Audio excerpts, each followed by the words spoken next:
राम राम सभी को। मैथ्स इन देसी अंदाज यूट्यूब चैनल पर आपका स्वागत है। उम्मीद है कि आप बिल्कुल स्वस्थ होंगे और आपकी आने वाले एग्जाम्स की तैयारी बहुत अच्छी चली हुई होगी। हम आज TGT सब्जेक्ट मैथमेटिक्स साल 2021 के क्वेश्चन पेपर का सॉल्यूशन कर रहे हैं।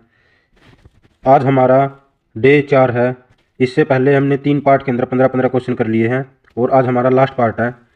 इसके साथ साथ हमने TGT साल 2022, 23 और 24 के भी क्वेश्चन पेपर का सॉल्यूशन कर रखा है और उसकी प्लेलिस्ट बना रखी है जो आपको ऊपर कॉर्नर में आई बटन के साथ मिल जाएगी। आप उनको भी विजिट जरूर करें। अगर आपको वीडियो हमारी अच्छी लगती है तो आप वीडियो को लाइक, कमेंट और शेयर करें और इसके साथ साथ चैनल को सब्सक्राइब करना बिल्कुल भी ना भूलें। जैसा कि आप जानते हैं कि मेरा इन क्वेश्चन को करवाने का उद्देश्य केवल उनके आंसर निकालना नहीं है, बल्कि उस एग्जैक्ट अप्रोच का हमें पता होना चाहिए जिससे कि एग्जाम के अंदर हमारा समय बचे। हमें चाहे उसके लिए शॉर्ट ट्रिक लगानी पड़े या किसी भी तरह का कंसेप्ट ऑप्शन के साथ हमें जाना पड़े। ठीक है, सभी को ध्यान में रखते हुए हमें क्वेश्चन पेपर के अंदर बैठ के उसका सॉल्यूशन करना है। तो चलो आज की क्लास शुरू करते हैं क्वेश्चन नंबर 136 से। क्वेश्चन नंबर 136 है, बिंदुओं 4, 6 और -7, -1 को जोड़ने वाले की रेखाखंड यानी लाइन एक्स एक्सिस को किस रेशो में बांटेगा, ये हमें निकालना है। यानी कि एक्स एक्सिस को ये लाइन इन दो पॉइंट से बनने वाली जो लाइन है एक्स एक्सिस को किस रेशो में बांटेगी। ठीक है, जब भी एक्स एक्सिस की बात आएगी तो वहाँ पे वाई कोऑर्डिनेट क्या होगा, वाई कोऑर्डिनेट 0 होगा। ठीक है, मैं मान लेता हूँ ये जो लाइन है इन दो पॉइंट से बनने वाली लाइन एक्स एक्सिस को k/1 में डिवाइड करती है। ठीक है, तो यहीं से हम निकाल लेंगे रेशो मेथड के साथ अपना कि किस रेशो में एक्स एक्सिस को डिवाइड करेगी। अब इसके लिए क्या है, अगर k/1 में डिवाइड करेगी और y कोऑर्डिनेट 0 है तो बस वही रखेंगे 6 × 1 और माइनस का k। ठीक है, 6 × 6 माइनस का k अपॉन में k+1। ये हमारा क्या होगा, वो पॉइंट होगा, वो कोऑर्डिनेट होगा जो एक्स एक्स के ऊपर होगा। ठीक है, इस लाइन को और एक्स एक्स को काटने वाला इस लाइन के ऊपर। ठीक है, तो y कोऑर्डिनेट ये y का यानी 0 है। ठीक है, यहाँ से 6 = k, यानी कि हमने मानना था कि k/1 में डिवाइड करेगा तो और k की वैल्यू क्या आई है, 6 आई है, यानी कि 6/1 में ही एक्स एक्सिस को ये लाइन डिवाइड करेगी। ठीक है, चलते हैं नेक्स्ट क्वेश्चन पे। नेक्स्ट है x की पावर n माइनस वाई की power n x minus Y से विभाजित होती है तब n का मान क्या होगा। क्या n एक सम संख्या होगी, क्या n विषम होगा, अभाज्य होगा या प्राकृत होगा। ठीक है, वैसे तो ये डायरेक्टली पता होना चाहिए कि x की पावर n माइनस वाई की पावर n किसी भी नेचुरल नंबर n के लिए हमेशा x माइनस वाई से डिवाइड होगा। ठीक है, अगर फिर भी हमें नहीं पता हो तो हम डायरेक्टली कैसे निकाल सकते हैं। अगर मैं वैल्यू पुटिंग से करूँ, अगर n की वैल्यू मैं 1 रखता हूँ तो ये क्या बनेगा, x की पावर 1 और y की पावर 1 यानी कि x माइनस वाई। क्या ये x माइनस वाई से डिवाइड होगा, हाँ होगा, यानी n क्या हो सकता है, 1 हो सकता है। हाँ ठीक है, अगर मैं n की जगह 2 रखता हूँ तो ये क्या बनेगा, x² माइनस y², यानी कि ये क्या होगा, x minus Y into X plus Y. कहने का मतलब क्या है कि x² माइनस y² भी x माइनस वाई से डिविजिबल है। इसी तरीके से अगर मैं n की वैल्यू 3 रखता हूँ, यानी कि n की वैल्यू 1, 2, 3 और इस तरीके से आगे भी सेटिस्फाई कर रही है। इसका मतलब सभी नेचुरल नंबर यानी सभी प्राकृतिक संख्याओं के लिए n के मान के लिए, ठीक है, ये x की पावर n माइनस वाई की पावर n हमेशा x माइनस वाई से डिवाइड होगा। ठीक है, नेक्स्ट क्वेश्चन है, संख्या 0.001 के ऊपर बार लगा हुआ का एक परिमेय रूप क्या होगा, यानी p/q की फॉर्म में इसको कैसे लिख सकते हैं। दो मेथड, एक तो बेसिक है, बेसिक में क्या करेंगे, इसको x के इक्वल मान लेंगे, फिर इसको 100 से या फिर 3 डिजिट के बाद है तो 1000 से मल्टीप्लाई कराएंगे, फिर उसको माइनस करेंगे इक्वेशन को। ठीक है, और वहाँ से x की वैल्यू निकल के आएगी। दूसरा मेथड क्या है, डायरेक्ट मेथड है कि डेसिमल के बाद जितने डिजिट के ऊपर बार है उतने ही नीचे 9 आ जाएंगे। तो यहाँ पे कितने के ऊपर बार है, 3 डिजिट के ऊपर। ठीक है, तो 3 ही 9 और ऊपर क्या लिखा जाएगा, जो ये नंबर है यहाँ पे वही ऊपर लिखा जाएगा। तो 1/999 ही इसकी रेशनल फॉर्म होगी। चलते हैं नेक्स्ट क्वेश्चन पे। नेक्स्ट है, दो अभाज्य संख्याएं x तथा y का एलसीएम 161 है। ठीक है, तो x माइनस वाई का हमें मान निकालना है। एलसीएम अगर 161 है यानी कहीं ना कहीं उनकी टेबल में आएगा ये नंबर, दोनों की टेबल में। चलो मैं चेक करता हूँ। सबसे पहले डिविजिबिलिटी रूल के हिसाब से अगर चेक करें, क्या ये 2 से डिविजिबल है, नहीं है। 3 के लिए सभी डिजिट का सम 3 से डिविजिबल होना चाहिए। यहाँ पे सम क्या बन रहा है, 161 का सम 8 बन रहा है, तो 3 से डिविजिबल नहीं होगा, 4 से भी नहीं होगा, 5 से नहीं होगा। क्यों, क्योंकि 5 के लिए 0 और 5 यूनिट डिजिट होनी चाहिए। ठीक है, तो ये 5 से भी नहीं है। 6 से अगर चेक करें, क्योंकि 2 से 3 से ही नहीं है तो 6 से भी नहीं है। 7 से चेक करते हैं तो 7 दूनी 14 और 2 1 21, 7 या 21, यानी 7 से डिविजिबल हो रहा है 23 × 7। ठीक है, इसके फैक्टर क्या बन गए, 23 × 7। तो यही नंबर्स हैं जो जिनका एलसीएम 161 है। ठीक है, तो इनका डिफरेंस निकालना हमें, x माइनस वाई की मान निकालना है, यानी 23 - 7, 16 इज राइट आंसर। तो इस तरीके से वैल्यू पुटिंग से हमने कर लिया है। चलते हैं नेक्स्ट क्वेश्चन पे। cos theta plus cos theta = p है और cos theta minus cos theta = q है, तो हमें क्या निकालना है, p² - q²। और ऑप्शन में क्या दिया हुआ है, 2pq, 4pq, 2√pq और 4√pq, यानी हमें pq भी निकालना पड़ेगा और ये भी निकालना पड़ेगा। अब इसको मैं P square minus Q square, दो मेथड है, एक तो मैं डायरेक्टली इनका स्क्वेयर करूँ फिर इनका डिफरेंस ले तो वो बन सकता है। दूसरा मेथड क्या है, इसको पहले मैं सिंप्लीफाई करता हूँ, P square minus Q square को क्या लिखता हूँ, पी प्लस क्यू गुणा में पी माइनस क्यू। ठीक है, तो ये हमारा क्या आएगा, अगर मैं पी प्लस क्यू निकालना चाहूँ इस इक्वेशन में पी प्लस क्यू, तो इनको जोड़ूंगा, इनको जोड़ने पे हमारा क्या बनेगा, कोस थीटा कैंसिल आउट हो जाएगा, कोट प्लस कोट होगा यानी two cot theta, two cot theta, और पी माइनस क्यू यानी इसमें से इसको माइनस करेंगे। ठीक है, पी माइनस क्यू के लिए तो यहाँ पे कोट कैंसिल आउट हो जाएगा और ये प्लस का हो जाएगा, तो टू कोस थीटा हो जाएगा, टू कोस थीटा क्या निकल के आया, two into two four cot theta into में कोस थीटा, ये हमारा मान निकल गया है P square minus Q square का। अब हम क्योंकि ऑप्शन में पी क्यू दे रखी है तो यहाँ से हम पी क्यू का मान निकाल लेंगे। पी क्यू के लिए क्या होगा, इनको आपस में मल्टीप्लाई यानी cot theta plus cos theta गुणा में cot theta minus cos theta यानी ए प्लस बी ए माइनस बी, तो क्या बनेगा ए स्क्वेयर यानी coat square theta minus cos square theta, ये बनेगा। अब यहाँ पे यहाँ पे इसको मैं कोस बाई साइन लिखता हूँ तो क्या होगा, cos square theta by sine square theta minus में कोस स्क्वेयर थीटा, और इसको इसमें अगर कोस स्क्वेयर में कॉमन ले लेता हूँ, कोस स्क्वेयर थीटा कॉमन, अंदर क्या बचेगा, one by sine square theta minus cos square theta, तो ये क्या बनेगा वो माइनस वन, तो one minus sine square theta divided by sine square theta. अब यहाँ पे ये जो चीज़ है क्या बनेगी, कोस स्क्वेयर थीटा, तो कोस स्क्वेयर थीटा इंटू में cos square theta by sine square theta यानी कोट स्क्वेयर थीटा आया। ठीक है, अब यहाँ पे क्या है, four cot theta cos theta, और ये क्या बन रहा है हमारा पी क्यू का मान जो वो बन रहा है cos square theta coat square theta, यानी कि इसका अगर स्क्वेयर करें तो आ सकता है, यानी यहाँ पे कोस थीटा और कोट थीटा मान क्या है, रूट पी क्यू, तो वही यहाँ पे रखेंगे, तो four root P Q, four root P Q question four is right answer. चलते हैं नेक्स्ट क्वेश्चन पे। नेक्स्ट है, यदि ए की power X is equal to B की power Y is equal to C की पावर जेड तथा B square is equal to A C हो तो हमें वाई का मान निकालना है। इस इक्वेशन को ध्यान में रखेंगे।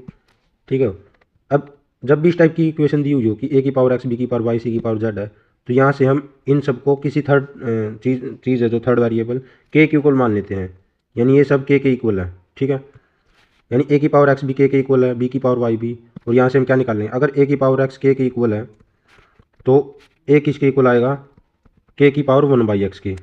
ठीक है, इसी तरीके से अगर बी की पावर वाई के इक्वल है तो यहाँ से बी क्या आया हमारा, के की पावर वन बाई वाई, और इसी तरीके से सी क्या आएगा, के की पावर वन बाई जेड। ठीक है, अब हमें ये इक्वेशन देखनी है, B square is equal to A C, यानी इसका स्क्वेयर इज इक्वल टू ये गुणा ये, यानी बी स्क्वेयर यानी के की power two by Y is equal to K की power one by X into में के की पावर वन बाई जेड।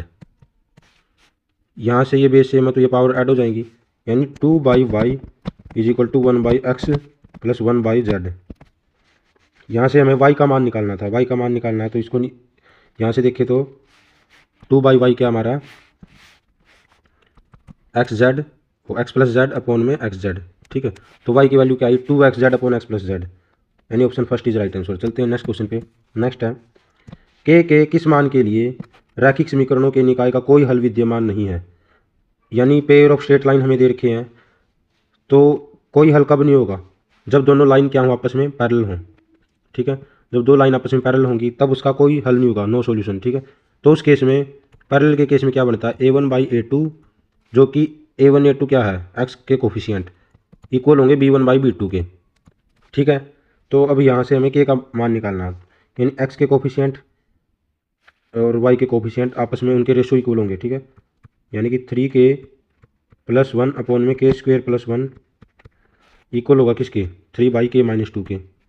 अब यहाँ पे दो चीज़ें, या तो क्रॉस मल्टीप्लाई करके इसको कंप्लीट हल करो, या फिर क्या बनता है यहाँ पे वैल्यू पुटिंग लगाएं। अगर ऑप्शन फर्स्ट होता यानी के की वैल्यू अगर वन होती तो इस इक्वेशन को सेटिस्फाई करेगा, के की वैल्यू वन रखेंगे तो क्या होगा, यहाँ पे three into one plus one यानी कि फोर होगा, और नीचे वन प्लस वन टू, और दूसरी साइड क्या बनेगा राइट साइड में थ्री बाई माइनस वन, तो ये आपस में इक्वल नहीं होंगे, तो एक्स के की वैल्यू वन तो नहीं है, ऑप्शन सेकंड है के की वैल्यू माइनस वन। अब यहाँ पे रखते हैं तो माइनस वन रखा, तो माइनस थ्री प्लस वन यानी minus two divided by one plus one two, यहाँ पे equal three by minus one minus two यानी माइनस थ्री, तो ये आपस में इक्वल आएंगे माइनस वन। ठीक है, तो के की वैल्यू क्या आई माइनस का one, option second is right answer. चलते हैं नेक्स्ट क्वेश्चन पे।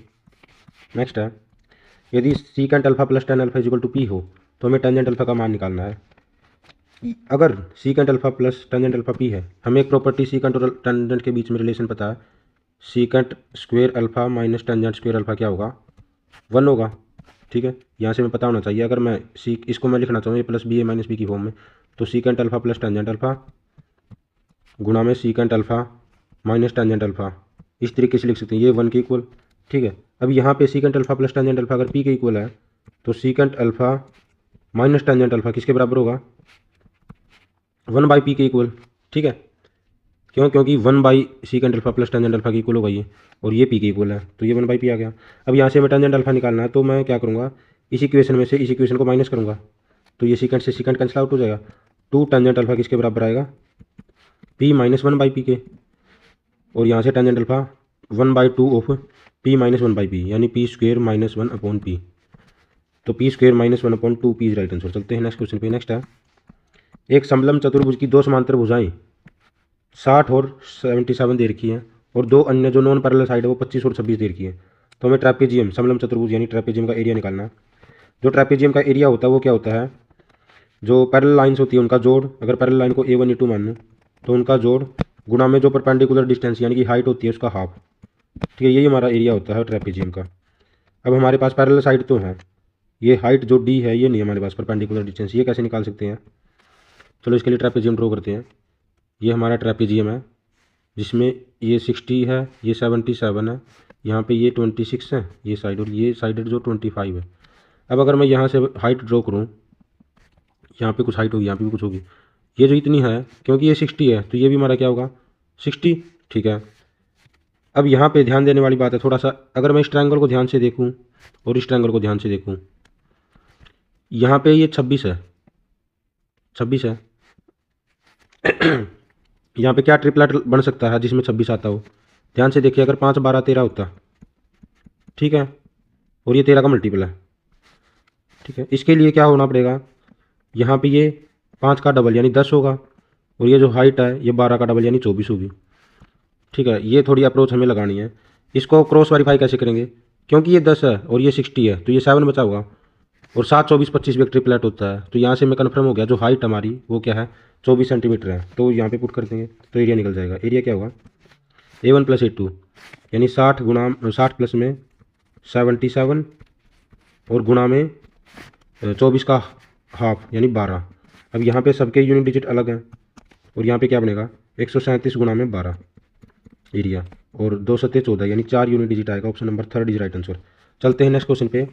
नेक्स्ट है, एक समकोण त्रिभुज ABC में जो कि C पर समकोण है, टेंजेंट A1 है तो साइन A इंटू कोस निकालना है। टेंजेंट A1 है तो यहाँ से हम डायरेक्टली देख सकते हैं A का मान क्या है, A हमारा 45 डिग्री है, तो वही यहाँ पे रखेंगे। साइन A 1/√2 होगा क्योंकि साइन 45 गुना कोस 45, 1/√2 गुना 1/√2, 1/2 इज राइट आंसर। चलते हैं नेक्स्ट क्वेश्चन पे। नेक्स्ट क्वेश्चन है, निम्न समीकरणों में से किस समीकरण का मूल वास्तविक नहीं है, वास्तविक नहीं है, नो रियल रूट यानी कि इमेजिनरी है।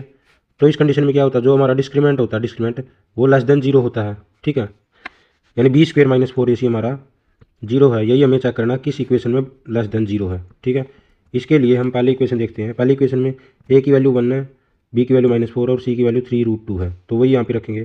तो B² यानी -4 का स्क्वायर 16 -4 इंटू A की वैल्यू 1 और C की वैल्यू हमारी 3√2, तो ये हमारा क्या आया 16 - 12√2, और √2 को मैं क्या लिख सकता हूँ 1.414 है, यानी कि ये 1.414 है, इस टाइप से लिख सकते हैं। तो ये लगभग ये कितना 12 का लगभग 1.5 गुना यानी 18, यानी 16 से तो ज़्यादा ही होगा। तो 16 माइनस समथिंग जो कि 16 से ग्रेटर है वो क्या देगा हमें नेगेटिव नंबर यानी कि लेस देन 0 होगा ये। ठीक है, यानी डिस्क्रीमेंट लेस देन 0 आ रहा है तो इसके रियल रूट नहीं है। ठीक है, option first is right answer. चलते हैं नेक्स्ट क्वेश्चन पे, बाकी इसमें अदर ऑप्शन को हमें चेक करने की जरूरत नहीं है। ठीक है, नेक्स्ट क्वेश्चन है, 8 सेंटीमीटर भुजा के एक वर्ग के कोने में से एक छोटा वर्ग जिसकी भुजा 1 सेंटीमीटर है वो काट लिया, तो बची हुई आकृति का परिमाप निकालना है। कोई 8 सेंटीमीटर की स्क्वायर थी, इसमें से 1 सेंटीमीटर स्क्वायर का निकाल लिया, तो परिमाप पे क्या असर पड़ेगा, क्या लगता है। अब परिमाप पे मेरे हिसाब से कोई फर्क नहीं पड़ना, क्योंकि ये 8 है, पहले यहाँ पे ये 8 था, ये 1 सेंटीमीटर यहाँ पे कम हो गया लेकिन वो यहाँ पे बढ़ गया। ठीक है, तो शेप कुछ इस टाइप की हो गई अब, तो परिमाप उतना ही जितना पहले था। कितना था 8 चौके 32, वही फिर रहेगा। ठीक है, चलते हैं नेक्स्ट क्वेश्चन पे। नेक्स्ट है, निम्न समीकरण युग्म के लिए दिए गए कथनों में से कौन सा कथन असत्य है। असत्य का हमें पता करना है, कौन सा असत्य है। पहला है ratio A1/A2 is equal to B1/B2 is equal to C1/C2 है तो रेखाएं संपाती यानी कोइंसिडेंट होगी। पहली स्टेटमेंट सत्य है, ठीक है। दूसरी स्टेटमेंट क्या है, यदि प्रतिच्छेदित रेखाएं परस्पर, यदि रेखाएं A1/A2 B1/B2 नॉट इक्वल है, ठीक है, तो रेखाएं परस्पर इंटरसेक्ट करेंगी, ये बात ट्रू है, ठीक है। थर्ड स्टेटमेंट है A1/A2 इक्वल है B1/B2 के तो इंटरसेक्ट करेंगी, यानी कि दूसरी और तीसरी स्टेटमेंट ही आपस में कॉन्ट्राडिक्ट कर रही है, ठीक है। तो जो राइट आंसर होगा सत्य या असत्य वाली बात इन्हीं में से होगी, ठीक है। अब असत्य पता करना था, ये कंडीशन कब बनती है, ये पैरेलल और कोइंसिडेंट के केस में बनती है, तो यहाँ पे ये इंटरसेक्ट के केस में नहीं बनती, इंटरसेक्ट के केस में ये नॉट इक्वल होते हैं रेशियो, ठीक है। तो option third is right answer, हमें असत्य का पता करना था। चलते हैं नेक्स्ट क्वेश्चन पे। नेक्स्ट क्वेश्चन है क्वेश्चन नंबर 149, संख्या 680 में वह छोटी से छोटी संख्या जोड़ने पर योग एक पूर्ण वर्ग यानी परफेक्ट स्क्वायर बनना चाहिए। तो कोई भी संख्या परफेक्ट स्क्वायर है या नहीं, या फिर बनने के लिए कितनी आवश्यकता है, उसका पता करने के लिए हमें कुछ परफेक्ट स्क्वायर की कंडीशंस होती है जो पता होनी चाहिए। सबसे पहली तो क्या है, उनके यूनिट डिजिट हम देख सकते हैं क्या क्या हो सकते हैं। किसी भी संख्या जिसके जो एक परफेक्ट स्क्वायर होगी उसके यूनिट डिजिट वही होंगे जो 0 से लेकर 9 तक की संख्याओं का स्क्वायर करने पे बनते हैं, ठीक है। यानी कि 0 से लेकर 9 तक की संख्याओं का यूनिट डिजिट 0 हो सकता है, 1 हो सकता है, 4 हो सकता है, 7 और 9, सॉरी 7 नहीं, 5, 6 और 9, ठीक है। ये ही यूनिट डिजिट हो सकते हैं। इस हिसाब से अगर देखें तो ऑप्शन नंबर फर्स्ट, अगर 5 जोड़ते हैं इसके अंदर तो 6 बनेगा, हो सकता है, यानी फर्स्ट ऑप्शन आंसर हो सकता है, ठीक है। सेकंड, अगर मैं सेकंड ऑप्शन यानी 6 अगर ऐड करूँगा तो 7 होगा, तो यूनिट डिजिट किसी भी नंबर का 7 नहीं हो सकता। परफेक्ट स्क्वायर जो नंबर होगा उसका यूनिट डिजिट 7 नहीं हो सकता, इसलिए ऑप्शन नंबर सेकंड तो नहीं होगा आंसर। ऑप्शन नंबर थर्ड 4 अगर जोड़ूंगा तो 5 यूनिट डिजिट बनेगा, 21 में 4 जोड़ूंगा तो 5, यानी ये ऑप्शन भी आंसर हो सकता है। और फोर्थ ऑप्शन 8 + 21 यानी 9 हो जाएगा, ठीक है। तो ये भी आंसर हो सकता है, यूनिट डिजिट 9 हो सकता है। दूसरी कंडीशन जो बनती है वो ये है कि जो 1 से लेकर 25 तक के नंबर का स्क्वायर करने पे जो लास्ट के 2 डिजिट होंगे वही किसी भी संख्या के लास्ट के 2 डिजिट होंगे, ठीक है। यानी कि अगर मैं 21 में 5 जोड़ता हूँ तो 26 बनता है, तो 26 1 से लेकर 25 तक की संख्याओं के स्क्वायर करने पे 26 लास्ट में 2 डिजिट है जो 26 कभी भी नहीं आते, ठीक है। तो 26 जिसके लास्ट में 2 डिजिट हो किसी भी संख्या के तो वो एक परफेक्ट स्क्वायर नंबर नहीं हो सकती, तो यहाँ पे 5 भी ऑप्शन चला गया। उसके बाद बारी आती है ऑप्शन 4, अगर ऑप्शन 4 यहाँ पे रखेंगे तो 25 बनेगा लास्ट में। 25 1 से लेकर 25 तक की संख्याओं के स्क्वायर में बनता है, यानी 25 हो सकता है आंसर। और एक बनता है 8 रखने पे 29, तो 29 भी किसी संख्या के परफेक्ट स्क्वायर संख्या के लास्ट के 2 डिजिट हो सकते हैं। अब इन दो में डाउट रह गया, अब इसको कैसे करें। अब एक और कंडीशन पता होनी चाहिए, जो 29 एक परफेक्ट स्क्वायर संख्या के लास्ट के 2 डिजिट कब होंगे, जब इसके आगे कोई ओड नंबर का डिजिट आए, ठीक है, ओड नंबर का डिजिट आए तभी यह एक परफेक्ट स्क्वायर संख्या होने की संभावना। यहाँ पे 8 ऐड करने पे यहाँ पे 629 बनेगा, तो 629 किसी भी परफेक्ट स्क्वायर संख्या के लास्ट के डिजिट नहीं हो सकते, तो इस टाइप से 8 भी गया। हाँ, और 25 के आगे एक इवन नंबर होना चाहिए, यानी 0 2 4 8, इनमें से अगर है 2 4 6 8 तो यह एक परफेक्ट स्क्वायर संख्या हो सकती है, तो इस टाइप से 4 इज राइट आंसर। चलते हैं नेक्स्ट क्वेश्चन पे। नेक्स्ट है, वह न्यूनतम कौन सी संख्या है जिससे 8788 को विभाजित करने पर जो भागफल होगा एक पूर्ण वर्ग घन बन जाए, ठीक है।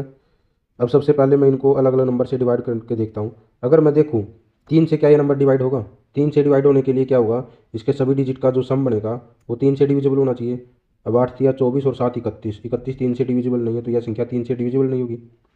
दूसरा 4 है, इससे अगला ऑप्शन अगर 5 है तो यूनिट डिजिट अगर 5 और 0 होता तभी यह 5 से डिविजिबल होती, तो 5 से भी डिविजिबल नहीं है, क्योंकि ये 3 से डिविजिबल नहीं थी तो ये 6 से भी डिविजिबल नहीं है, तो इस टाइप से ऑप्शन 4 ही हमारा आंसर बनता अगर मैं डिविजिबल मेथड भी लगाता। लेकिन अगर मैं डायरेक्टली भी निकालना चाहूँ, अगर ऑप्शन वेरीफाई करना चाहूँ मैं 8788 को अगर मैं 4 से डिवाइड करूँगा तो ये हमारा क्या आएगा, 2 पे गया, फिर 1 पे गया, और फिर 3 8 2 9 36 और 2197 आया।